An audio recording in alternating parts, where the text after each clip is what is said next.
guys. My name is Braden Howard. Today we'll be talking about dinosaurs. Alright, so at this time there were roughly 700 known species that were found in fossil form. So they've researched them and they've done a lot of research based on that. I'll talk about three different types of dinosaurs today. You have the Tyrannosaurus rex, the Triceratops, and the Velociraptor. I'll talk about what the differences are, how they're kind of the same, and what they kind of went through during their time.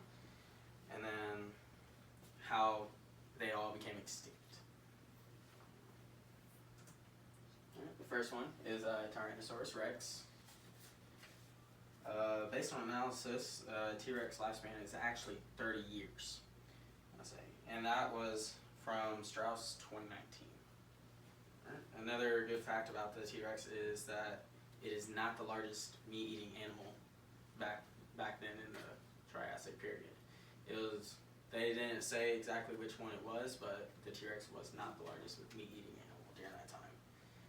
And then the female T-Rex was actually larger than the male. Yeah, I'd say all that was brought to us by Strauss 2019.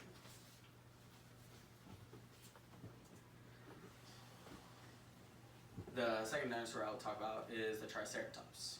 Triceratops, it's a quadrupedal plant-eating ceratopsian dinosaur. There's a bunch of different names of that type of dinosaur. The Latin name of it is actually for the Triceratops is the three-horned face because of the three prominent horns at the top of its head.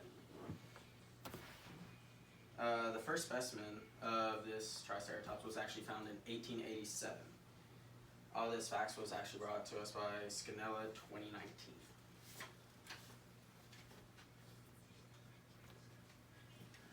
The next one I'll be talking about is the Velociraptor.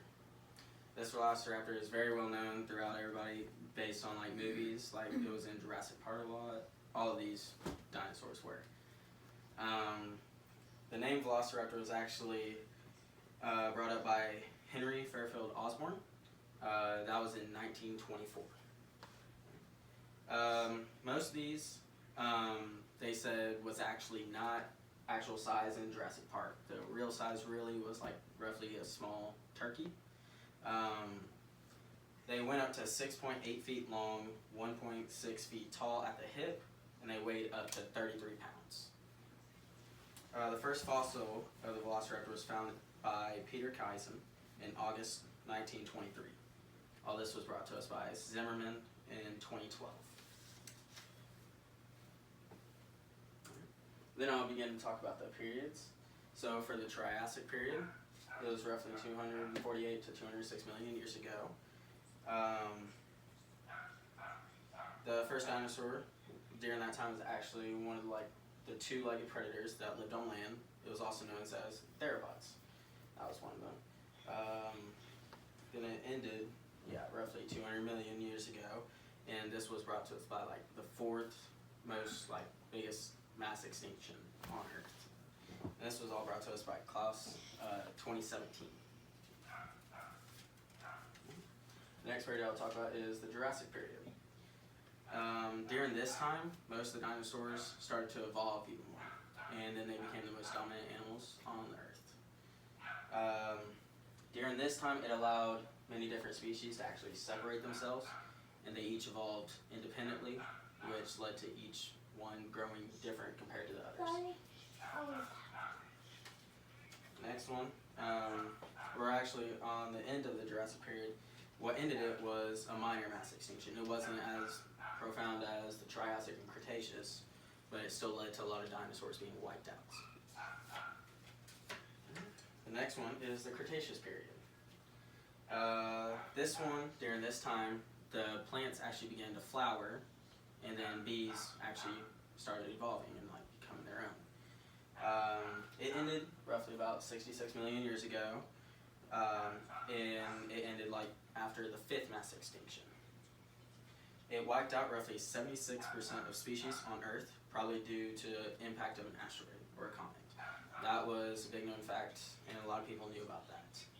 This was brought to us by Klaus 2017. All of the Triassic period was brought to us by Klaus 2017. And then we'll talk about fossils and extinction. So during extinction, the dinosaurs actually first appeared around 247 million years ago. They ruled the Earth for roughly about 175 million years. The extinction destroyed all life of dinosaurs roughly 65.5 million years ago. Many believe that the extinction was caused by an asteroid or comet. Many people have put their input on it, but that is the most commonly used source for that. This was all brought to us by Game in 2017, and I'll begin to talk about more of fossils.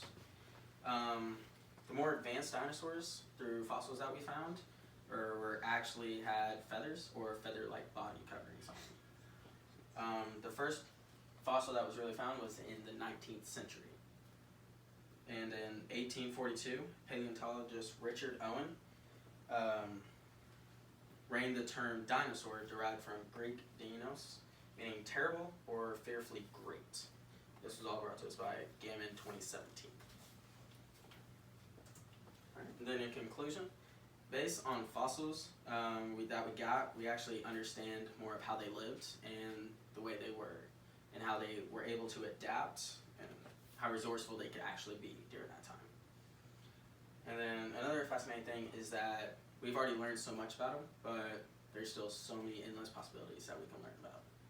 All right, just want to say thank you guys for listening to me, and